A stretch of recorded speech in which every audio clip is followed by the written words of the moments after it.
Okay, let's look at this trailer once more. Once more into the breach. So we're getting some lobbies are going again, going late January, right? We're probably going to see a third. I'm surprised we are getting this. So first things first, let's look at this one. Is this the thing one? Dude, finally a 4K video.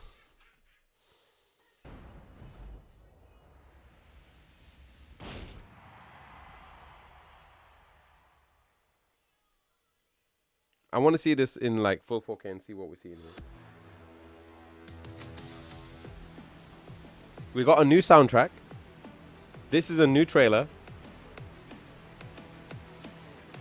So we saw a new scene that we haven't seen before. This bit.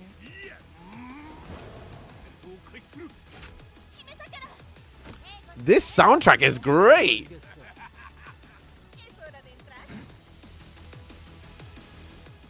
I'm guessing she's part of G Corporation now.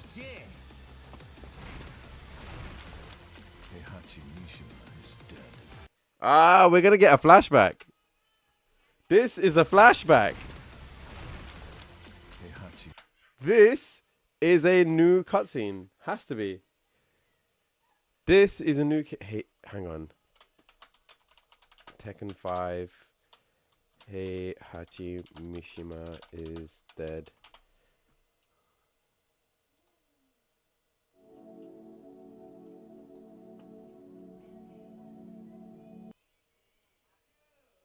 Okay, we're not going to look at the 1080p version on purpose because we want to find out if this is an actual...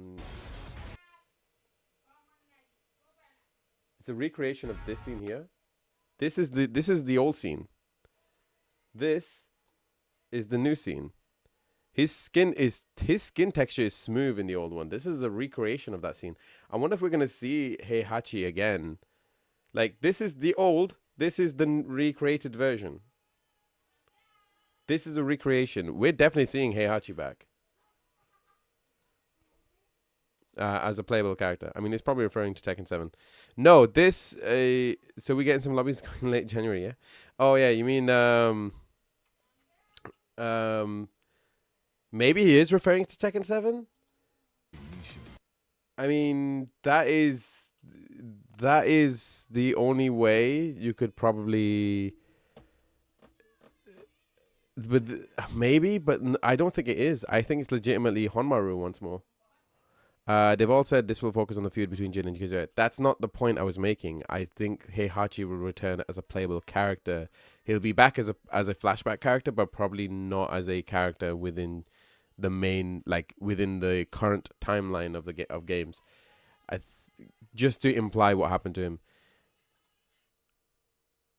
We want to look at the character renders. I appreciate that. Thank you, Mr. Valkyrie. Miss Valkyrie. Oh my God.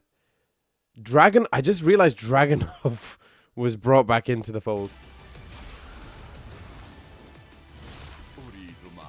That's Shaheen.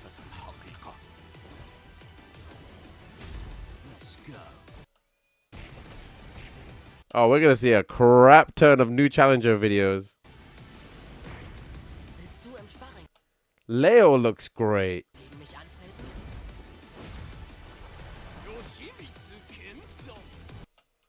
We're actually hearing a human voice instead of a synthesized voice for Yoshimitsu.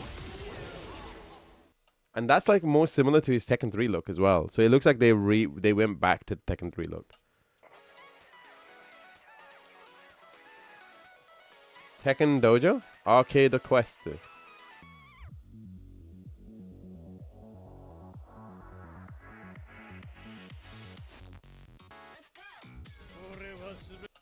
This is such a good render of Kazuya.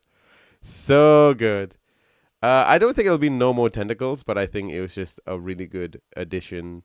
I think it's just a thing. This is such a good render. He looks like that character from Darkstalkers.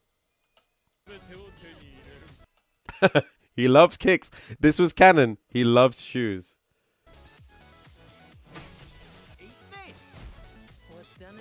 Hang on. Who is that with?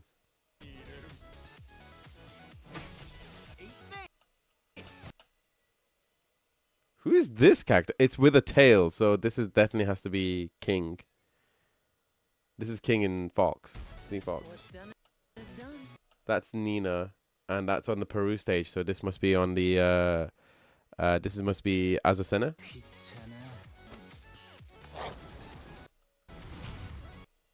So that's Shaheen's. That's Shaheen.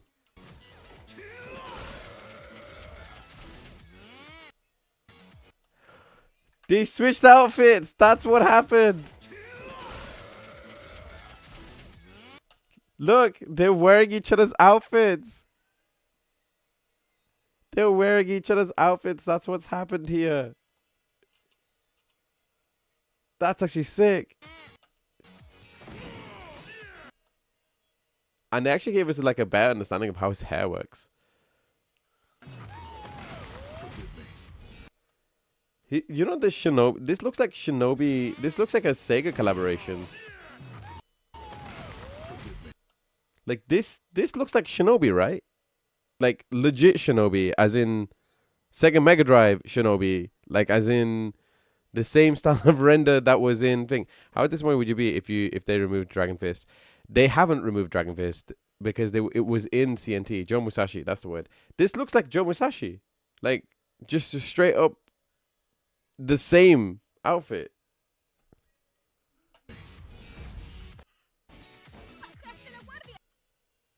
I love her already. That's Leo.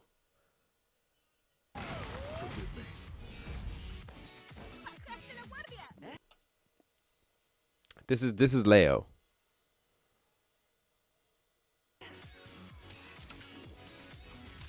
The fish transform into a mega fish. It looks like.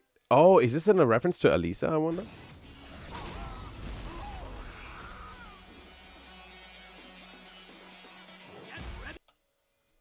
When did Steve get? When did Steve get a power dunk? Look, it's power dunk.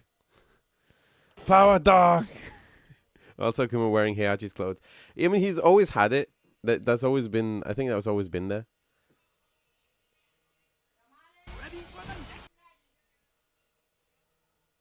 We've also got.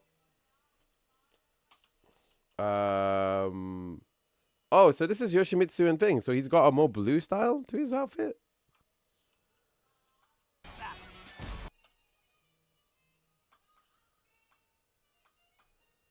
Azucena and Leo.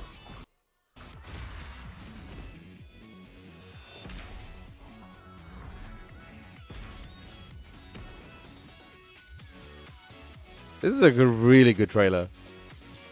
A really good trailer.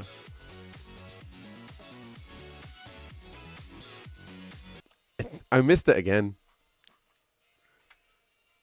I missed it again. I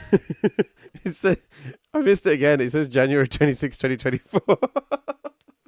I missed it again. Goddamn American dates. Stop doing that. It doesn't make any sense. I get why you say it, but just put it in the right order. Jeez. January 26th. January? It's coming out in bloody January? That's too soon. That's way too soon.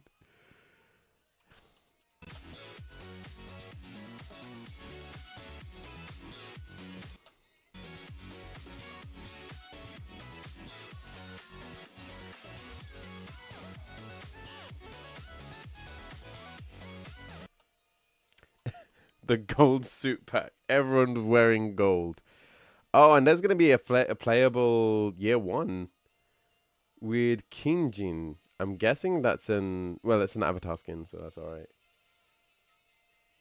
right. These editions better be available physically. They are available physically. We've Gozo's already mentioned it. Next year is season 2 of Tesco. Tesco, finally the start of Tesco 8. The meal deal begins once again. King looks great in his gold. Jin looks tacky as heck. Give me back the clamp outfit. Why does Lily doesn't look gold enough? You know, it's really weird when Lily is like, hers actually is like a normal design, but everyone else is like, oh yeah, bro, we're going in. We're going shopping. Well, I need a club card to play Tesco 8. Yes. You will need a Faz club card to play Tesco 8.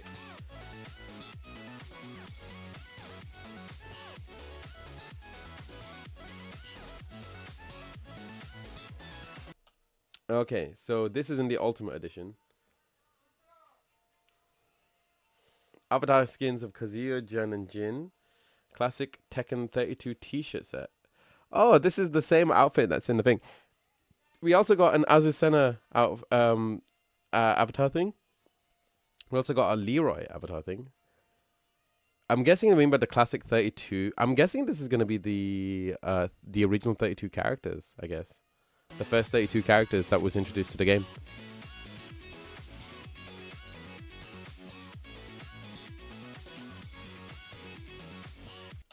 Ah, this is the bit I missed. I love these. This is cool. This is the coin that I think they got that had the code on the back for Tekken 8's beta. Leroy Smith metal ring with velvet pouch. Yep.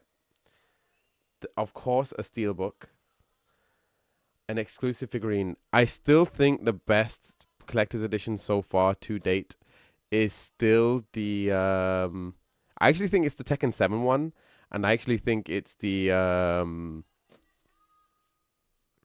I actually think it's the special edition that we got for Tekken 6. Tekken 6 by far had the best collector's edition because you had an option between getting a jumper or a arcade stick. And I went with the jumper, and that jumper still holds up to this day. That's some high quality shit, that man.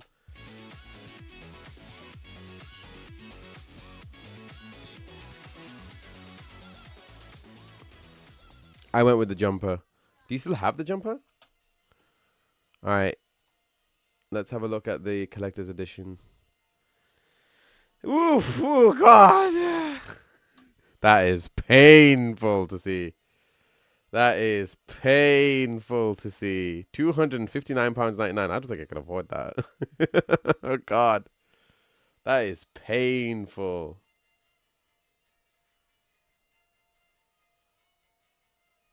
And it wasn't even that expensive either. It was like what? 60 to 80 quid? It won't let me enlarge these photos though. Do I have to do it this way? That's cool. So that I want this. I don't know. I may still try it. I want someone can someone buy this for me? Can someone be like can someone be my bestie and just buy this for me?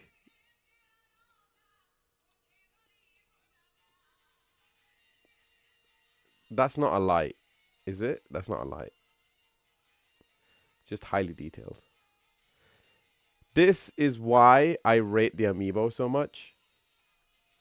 This is not material, this is plastic. This is rendered plastic. Oh, it's got the thing. This is the scene from the game. It's probably gonna be the first scene in the game as well. I want to see what this thing is though. This looks cool. So these are the main characters, it seems, for the main story. Ling Xiaoyu, Claudio, Jin, John, Kazuya, Lars, Nina Williams, and Asuka Kazama. Which at least that's good to know that Asuka will be part of the main story. Because you're only getting 8 of them. And if you're going to do them on any of them, you'd probably put it on the Mishima Bloodline only. But I think it's just basically the idea of Mishima and Kazama. The Mishimas versus the Kazamas. No, hang on. Is it Jin? Because the Hachijos versus the Kazamas, effectively. I really want this ring. I think this is where all the money went on this ring. Because I'm pretty sure this will just be a pre-order bonus anyway. Most places will probably provide that as a pre-order bonus.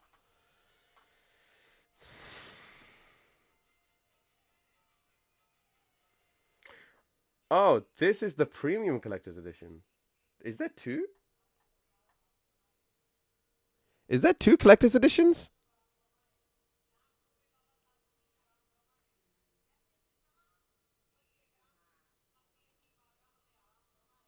I think there's two collector's editions.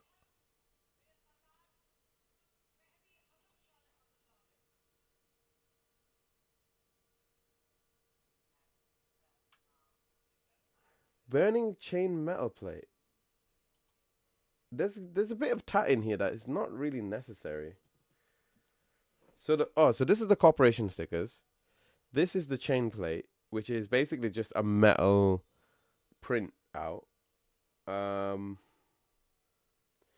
The only thing I could say that makes it worth getting is probably the Leroy ring, because that has to be custom made, and probably the coin and the statue, because the rest of it is kind of much more easier to produce, at least as far as my understanding of it is. So that's the Mishima Zaibatsu logo. That's the G Corporation statue. This is also a different art compared to what we used to. The in-game art is different from this concept style art. I really want it though. I'm not gonna lie. How would you be able to get it for like 207? How does that work?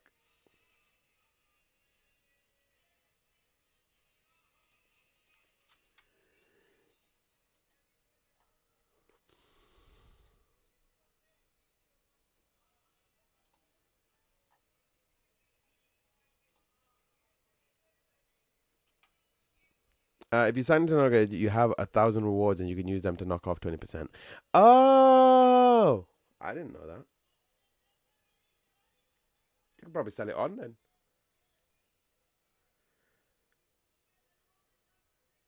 This is a cutscene we haven't seen before. New game, new rivalry. Tekken 8 continues the tragic saga of the Mishima and Kazama bloodlines and their world-shaking father and son grudge match. In the latest battle, Jin Kazama will seek to defy his fate as he faces his father, Kazuya Mishima, causing war and destruction across the globe. Along with the main storyline experience that flows from Hollywood-grade cutscenes to over-the-top battles, separate character episodes provide more insight into the individual stories of each character. So I'm guessing they're going to be showing it. So far, no one else has collector's edition for Tekken 8 listed, only Namco. Also, there's a collector's edition, but it doesn't seem to be available for PS5 in the UK. Talk to me about it. Arcade Quest. In the new Arcade Quest single-player mode, Arcade Quest, players can create their own avatar and conquer their rivals in a variety of different arcades. This mode serves as an introduction to the gameplay of Tekken 8, allowing players to acquire basic knowledge, learn practical techniques, and enjoy a unique storyline and battles different from the regular matches. Built for personalization with a wide variety of customization, playable characters, avatars, huddle elements, and music, players can tailor their experience to their own personal preferences. There is more freedom in customization options than ever before for cosplay characters, playable characters. Of avatar customization, there's new elements introduced in Tekken 8. Avatars can be customized and used in modes such as Arcade Quest. Why can't I expand this goddamn info? Built your own Balan OC. Iconic characters announced, including Jack 8. Ah, yes.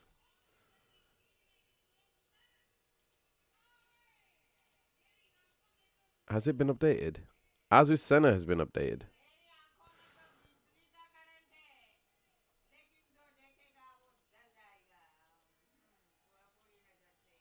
No, the new characters have not been added here. I see what you mean.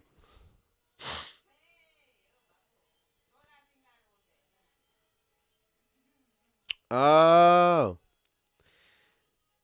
It's the there's two editions. There's the collector's edition and there's the premium collector's edition and a collector's edition. We just gotta find out what is the difference. So let's look at the tab. I'm trying to figure out what it's not including here. So this is the regular collector's edition, which seems like the edition that will be sent around to retailers. The premium collector's edition is a different story. So we just gotta find out what the difference is really. The right hand side is generally the same. You do get the coin. You do get the ring. You do get the 8. It's all available on all on the relevant platforms. You do get the big stuff on the far left. You get the plate. Yeah, it's all the same. It's literally the same image. Oh, wait, hang on. The collector's edition doesn't light up. I think that's just it. I think, yeah. There's two editions because one lights up and the other one doesn't. Let me show you. Hang on. So the differences here. The right one is the collector's edition, and the left one is the premium collector's edition. The middle one is the premium collector's edition lights up. It has an additional element. We don't know what this exactly means. They should add Kazuya's glove and let you eat electric Godface in real life. I'm surprised they've never done that in the past. Electrified. There we go. Exclusive electrified figurine. And they won't. Technically speaking, I shouldn't be allowed to read what I'm reading right now. Oh, I can. Oh, okay, never mind. That was stupid. Exclusive figurine. There we go. I'm gonna be honest. I won't see the price difference because the light up doesn't like make a big deal. It really depends on who you are. The light up will make a huge difference. In terms of presentation, because I'm not gonna lie, it does. It's just a question. Because the question here is, it's the same mold. That's the thing I'm seeing right now. That that's the main thing that I am getting from this, that the mold is exactly the same, but this one requires an extra setup where the models in question require like some sort of like cut-in that needs to have the light up that comes up. It's like the special edition for Sonic Mania Plus. You know, when you got the plastic the plastic statue that had the Mega Drive on it. Yeah, but if they're gonna charge £50 for it to light up, not worth it, I guess. So my guess would be is that this collector's edition is exactly the same. You said that it is. Is it £50 more? Because we haven't got a price on it. There isn't a spot where I can see a price specifically for it. There you go. That's where you come to my streams for. Super sleuthing, where nobody else would have thought of it. I don't think we have a price, but it looks like the regular collector's edition is the only one that's going to be pre-ordered from stores, because I don't think they're out on stores yet. This is the first day they've put an announcement out, so the SKUs will have updated tomorrow, maybe Friday at most, but that is the only way you could technically do that. Sonic Superstars is 55 on Steam. Pretty wild, not gonna lie. How is Sega's Sonic Superstars £55 exactly? Like, is that a good thing or a bad thing to you? Because for me, it's kind of determined by experience of the game.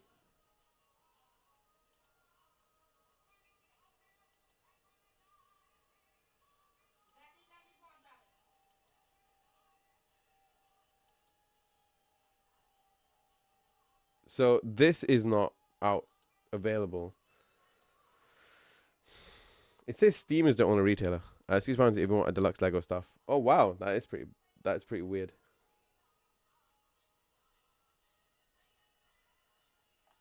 But yeah, we've actually exhausted everything we could on this. We haven't actually.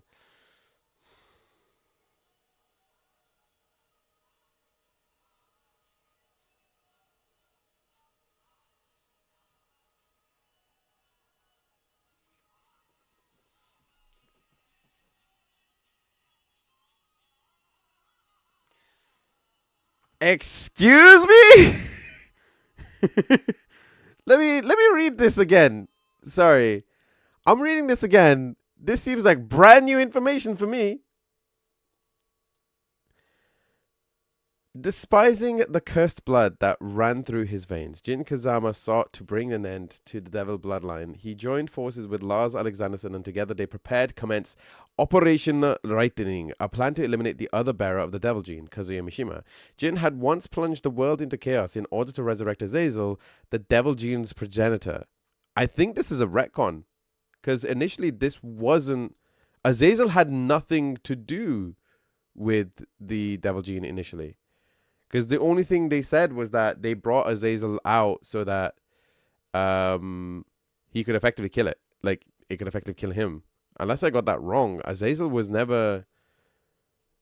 I feel like this is wrong. Did anyone else know this information? Because I don't remember this piece of information. Did I go crazy? Did I go crazy?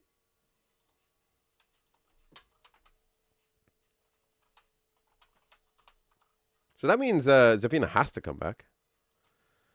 Azazel, Tekken 6. What is...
Okay, this makes more sense now.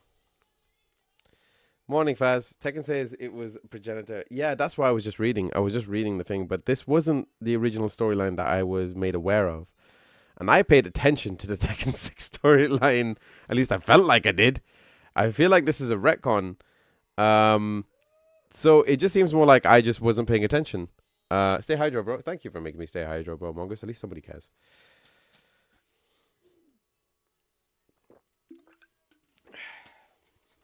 Anyway, this was new information to me because I don't know why I've somehow managed to forget this piece of information. As far as I understood it, it was that Azazel was brought back to life. It was a demon, had nothing to do with the devil gene. Not in my time, not in my timeline, I don't think. And yeah, it's also it seems more like we're gonna see a Naruto Sasuke situation in my opinion, but we'll see how this works out. Kazuya, using the full extent of his devil power, and the G Corporation tried to take over the world. After defeating his father, Heihachi Mishima, Kazuya doubled down on his efforts to take down the leaderless Mishima Zaibatsu. So he wants to take out the Mishima Zaibatsu outright. He does not care about taking over. This brutal war divided the world in two, and the G Corp came out on top. However, the conglomerate showed no signs of relenting and continued to dominate the world with an iron fist. In other words, he's trying to become the new Mishima Zaibatsu, but called it G Corporation. Fall Phoenix. Fall Phoenix is a hot-blooded martial artist, aiming to be the greatest fighter in the universe. He entered the seventh of the Tekken of the King of Iron Fist with eyes on the exuberant prize money, more assured than more than ever that time would claim its goods. The tournament, however, would be suspended with the disappearance of its organizer.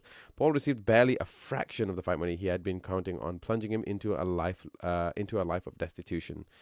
Jeez. Martial law is a renowned martial artist and even runs his own dojo. However, he was in debt due to his son's motorcycle accident, and his efforts to repay his debt caused him to neglect his dojo. Okay, so at the very least, it does imply that he wasn't stupid.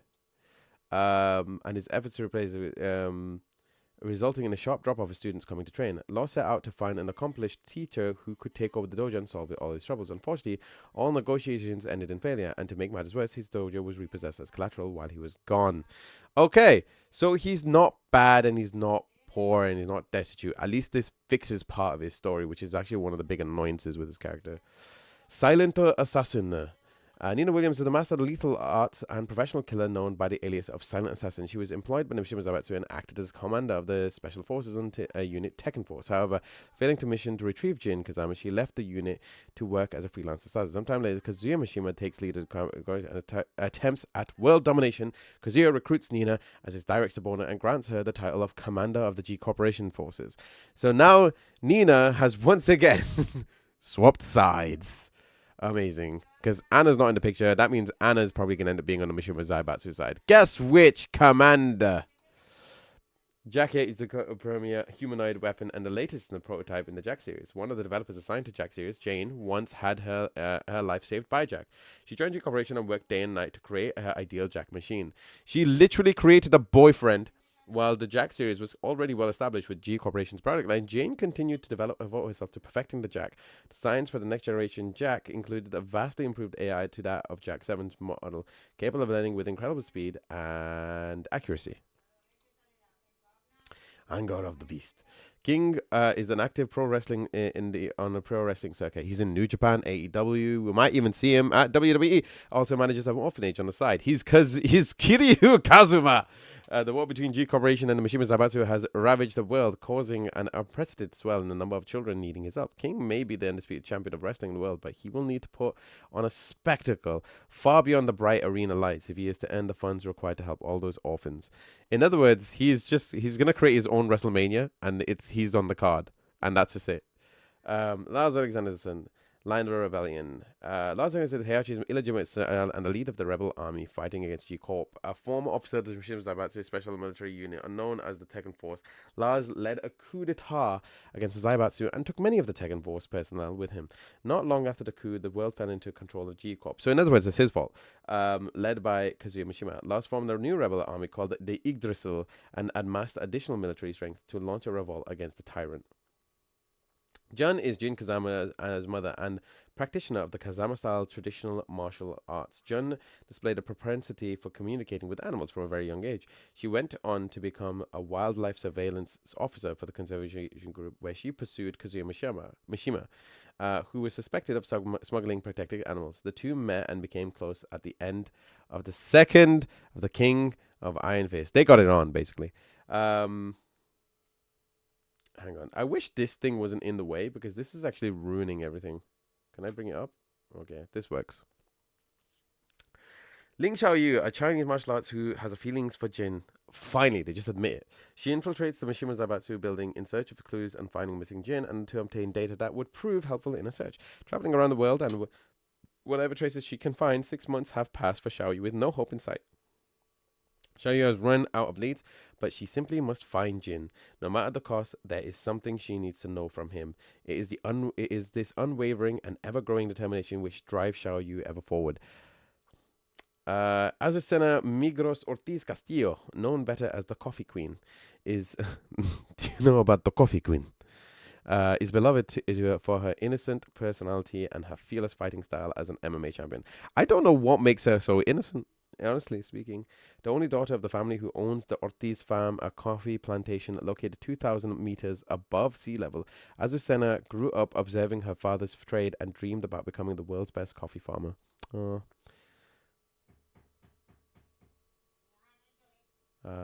Codename Raven, an agent of the Ninjutsu Matsu. He is tasked with a special ops mission for the UN's independent forces. Raven has engaged in missions all over the world, utilizing his ninjutsu to put stop to conflicts before they begin. However, the brutal power struggle between the Mishima Zaibatsu and G Corporation threatens to bring the entire globe to its knees, and Raven only sees more chaos on the horizon. To face the challenges that lie with us, he must continue to push past his limits. With this in his mind, Raven sets out to train with his ninjutsu master once more. So I don't know what happened here, but they put in so many paragraphs here that it messed up the entire website setup. Like, do you know how can you read you can read this all in one go? This is meant to be the same thing, but you don't have it. Coffee. Banisher of Demons. Leoda is serious marksman. We still haven't seen Zafina. That's another character we haven't seen yet. So we know she's gonna be back. Like literally, she is integral to the plot because if this is to be believed and the wiki is to be believed, that means that she currently wields a version of the Devil Gene power, and by extension, what's going to end up happening by the end of Tekken 8 is she becomes what is the equivalent of Unknown, or becomes the equivalent of dark, the worst version of Azazel, because apparently Azazel was not dead. That's how she got her powers in Tekken 7. Leader of the serious marksmen, a group of exorcists who have banished evil in various forms since the ancient times, Claudio Serafino was one of the most powerful exorcists in his organization. After learning from Heihachi 6 months earlier of Jin and Kazuya and the power they command over the Delve gene, Claudio decided to cooperate with Heihachi despite considerable opposition from within his own organization. Also, Claudio learned of the existence of Ling Xiaoyu, who was searching for Jin. He decided to get close to Xiaoyu in in order to use her in his mission to locate and defeat Jin. Born in the house of purifying blue flame, Claudio took pride in his lineage and was determined to defeat the devil at all costs. At least they're helping each other. See, I don't know what happened here, because that means there's an extra line here, and I don't know why. Taekwondo Master Huarang has considered Jin as his rival ever since their first fight ended in a draw. About 6 months ago, he meets Jin again in the Middle East. The black-winged figure that stood before him was the same that had trounced him in an instant in the previous encounter. With all of his strength, he could master. Huarang succeeded in defeating the rampaging Jin. However, due to the intervention of the Union of Nation forces, Jin disappeared once more. Victory was mine, but he said Huarang was left feeling incontent and unresolved conflict with Jin after returning home, so he threw himself into a stoic training in order to find answers. Hey, look, it's my guy. He quietly looks inwards and gradually arrives at an answer, what he wants and what he must do to achieve it. So, here's what he wants. He wants to kick Jin's ass while he is conscious. Although he has successfully defeated Devil Jin, which is not an easy feat because not many characters have done it. As far as I understand, I think Devil Jin is actually pretty much undefeated. I actually don't know of any character that has been defeated by Devil Jin, like outright in a fight. So Brian Fury, obtaining the perpetual generator.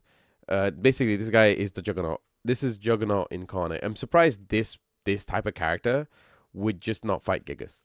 Just straight up becomes the ultimate replicant, using his endless source of energy to wreak havoc. Even after battle between shared corporation and Zaibatsu concluded, Brian continued waging acts of war crimes, the character, and quickly became the target of international police organizations.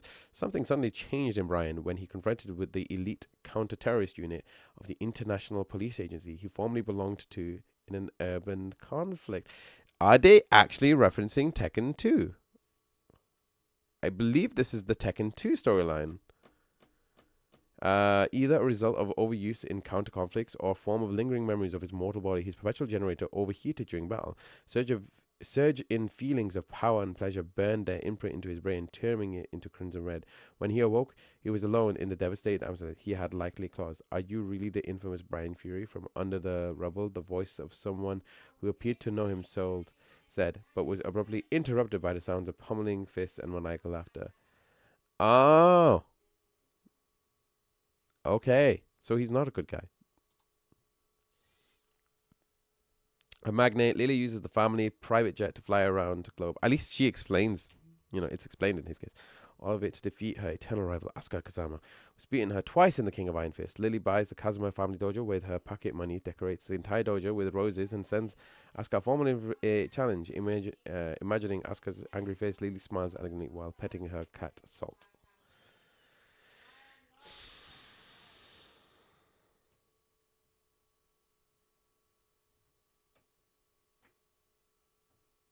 Oh. So it seems more like Asuka's whole story will be like her story is actually quite thing, because this is this is the least of her stories. This is like her most normal storyline she's gonna have. Asuka is a master of Kazama style traditional martial arts and is well-known mediator. She once defeated the young heiress Lily and at the King of Iron Fist tournament, but after that victory, Asuka got the feeling she was being followed wherever she went. Increasingly irrational behavior escalated day by day. One day, Asuka came home to discover that the dojo was bought by Lily and covered in Laura's discourations. But these days, this last line is kind of important. These days of farcical shenanigans are about to come to an end with the G Corporation's global invasion. So she's going to be involved in the she's going to be involved in the Kazuma storyline. Has to, right? Freeing New York with the from countries of gangs, when he discovers that Mishima and Zaibatsu were responsible for the war that tore the city apart half a century ago, he decides to participate in the King of Iron Fist with the sole purpose of shutting them down. When Yaji, the head of his area, suddenly disappears, G Corporation takes advantage of the situation and overthrows Zaibatsu. I want Asuka and Jun to meet in story. Same. G Corporation continues evasion, and soon the whole world is ruled by its iron fist. After learning that Heihachi's son Kazuya is the leader of G Corp's, Leroy and his dog Sugar know what they must do to restore for peace. I hope to bring back Solitary Warrior for his theme, and that's everybody. And then that's gonna get updated with new stuff. But yeah, I don't know. Like, I'll probably, if the collector's edition is an okay price, I'll probably get it. Because you get everything else, which is kind of the main thing, really. I want everything else too. But I really miss the days where it was literally just a jumper and an arcade stick. Those two were the main things for me. Sorry, I've been talking about this for like a good while. It surprisingly, while I'm super hyped for this trailer, it wasn't exactly the best trailer in the show. And that was a really hard test to lol. Um it wasn't exactly the hardest test to deal with, you know. So my guess would be, so I don't like Law's story as well. Like, Law's whole story is I'm trying to find a kung fu master who can take over the dojo while he tries to try to be a good, like, he try to take care of a business type situation. But I doubt he's gonna find anyone like that. And it just seems more like he either has to focus on the dojo or he doesn't. And the person he can think of is just get Paul to do it, because that would just fit his story a lot more easily. Like, that would solve both their characters' problems. Paul gets to fight and not be a destitute, and then at the same time, Law gets to, deal with the son, and maybe even pass on the torch if that's necessary. But honestly speaking, I don't think I ever want to see these characters end. I don't want to see Paul's story end, and I don't want to see Law's story end, because they've been around for so long. I like them. I just want them to have good resolutions. That's all it is. If they're gonna have replacements, because they feel like they're gonna have character replacements at some point, um, I don't know how you would end a story like this, because they shouldn't. That's the problem. You can't and you shouldn't. But oh well, you know. Because these characters have become iconic, and that's kind of the problem, really. If they become too iconic, it's an issue.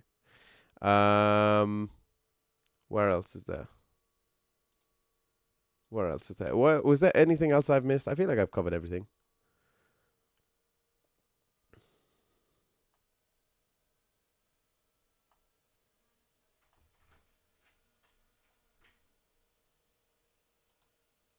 But yeah, I probably will get the collector's edition if it's at a decent price. It actually wouldn't be hard to get a hold of this one, although I do want to get the Tekken 7 collector's edition at some point. Like, I would love to have that in like a collector's state, but honestly speaking, the one I'd probably want to get is the Tekken 6 one. I want to get a second Tekken 6 jumper, okay? I'll say as it is. I really want a Tekken 6 and a brand new unopened, unused Tekken 6 jumper, just so I can have a second one to wear around. I'm not gonna lie. I just want the Tekken 6 jumper. Gimme. Gimme. I want the thing. Anyway, we've been streaming for about 3 hours. I don't know what else to talk about here. It's 1 o'clock in the morning as well. But yeah, there's that one. And then, is there a new trailer for Sonic though? We got the multiplayer trailer, which is fine. WrestleQuest got a thing. Where's the Mega Drive trailer? No, Sonic Final Horizon. Is that a full trailer? No, it's just a teaser. So we're gonna see another trailer of it fairly soon. It's not even a teaser. It's a full trailer, but why is his eyes blue? I still don't know why his eyes blue. But yeah, there are far too many games coming out for the next couple of months. Sonic Superstars, Metal Gear, Alone in the Dark, Tekken 8. But yeah, I don't really know what else to really like talk about in this second. I don't know what would been. Alone in the Dark, I'm not too fussed by. Metal Gear, I'm not too fussed by. Superstars, definitely. Wonder, definitely. Especially with Mario not being like Charles Martinet not voicing Mario anymore is like a huge deal. But I'm not sure what I could really say.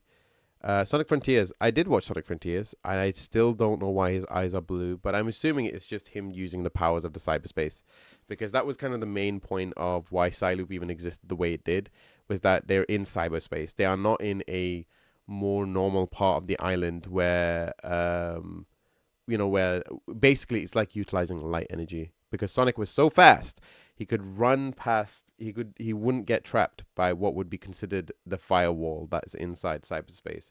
So he's able to utilize the energy in the same way as the giants do. Cannot wait for Little Nightmares 3. That is true. Little Nightmares 3 was a huge surprise. Apparently they've added in like some soundtracks or like the podcast stuff for Little Nightmares, called like the Sound of Little Nightmares. So I think they're soundtracks, but that's really cool. Um, Not gonna lie, I think best trailer in terms of like excitement definitely was the Tekken 8 one. Sonic Superstars was definitely one of them, and finally Sonic Frontiers is another one, and Mortal Kombat. Those were the main ones for me personally. Every other trailer kind of had a problem, which was they had some really good ideas, but it also made me question whether or not they didn't have, like, I have to like see more to understand more type situation. And luckily there's a lot of games coming out between August and October. Sorry, August and November, which is great. This is the one thing I'll give Gamescom at this point in time, is that every game, 90% of the games that have been announced has been in the next 6 months, which is good. I hope that is. Spider-Man 2 as well. I'm surprised Spider-Man 2 didn't get like a trailer or update here. Um, Oh, I mean, here's my problem with Spider-Man 2. I don't know how likely I'll be able to play it. That's the thing. That's the reason why I've not talked about it. Because I want to play it, but I've not played the first one, and I already know what happens in the end of this one, and I was there on the goddamn, like, I was there for it. But I really want to see more from, I want to see more trailer stuff to make that decision for everything. So we'll see how it works out. I am going to call it there for today. I don't think there's anything else that I've missed. Is there anything I've missed that you guys think I need to check out immediately, like trailer wise, or things that you guys want to talk about? Because I just want to make sure that I've not missed anything. Because if it's not missed anything, I think I'm going to call it there for today. Keep it easy tonight. Try to get back into the routine of it. Tomorrow will hopefully be Final Fantasy 7 Remake. Sorry, not Final Fantasy 7 Remake. Final Fantasy 16, like the last couple of chapters. Actually, we're going to be coming towards the end of it, so it's definitely going to be this week or next week when we'll be finishing the game, so you might want to stick around for that one. And finally, sorry if you've missed any of the gameplay stuff, basically I'm up to date with all the uploads on the YouTube channel. So if you have missed it and you want to keep up with stuff, a lot of the gameplay stuff will be, or should be, up right after the Odin fight. So we're pretty much up to date on uploads. After this week will be basically hopefully be either the end or definitely coming to the end of Final Fantasy 16. So we'll see how that works out for us. There's a press kit, by the way, and I didn't know. There's a press kit. What's in the press kit? Am I just downloading everything? Do I just download everything? Announcements, assets. Okay, we do have this. So yeah, I probably will. I'll have a look tomorrow of how much this will cost if Game has updated their things for stuff. But yeah, I'm gonna call it there for today. Thank you everybody for sticking around the stream. I really do appreciate it. I hope you guys have enjoyed all of the things. Oh well, yeah, that's a good point. I didn't look at this, did I? That is something I did forget. This thing. So, this is basically Yoshimitsu's new look. Looks great. It's more similar to his Tekken 3 design. Finally. It's not silver, which is kind of the color scheme I liked the most about his older design if they're going back to this. But it's at least far simpler, which is great. Steve Fox, he looks more traditional, if anything. They did give him like the colonial outfit. I don't know if it's more regal, less regal, if he's better or worse. Dragunov Looks like he's dressed up for Balenciaga. Just gonna say as it is. Man's out here to model and commit war crimes. Leo had a great update. Leo has an amazing update. I'm not gonna lie. And then there is Shaheen. He looks good.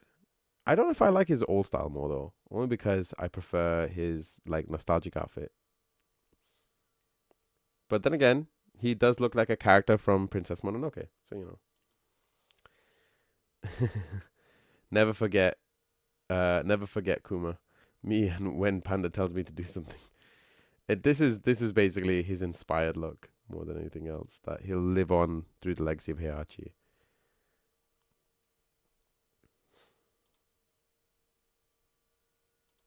Man, they look great. They look great. Yeah, but I'm still guessing like some of the other characters, so we need to like figure out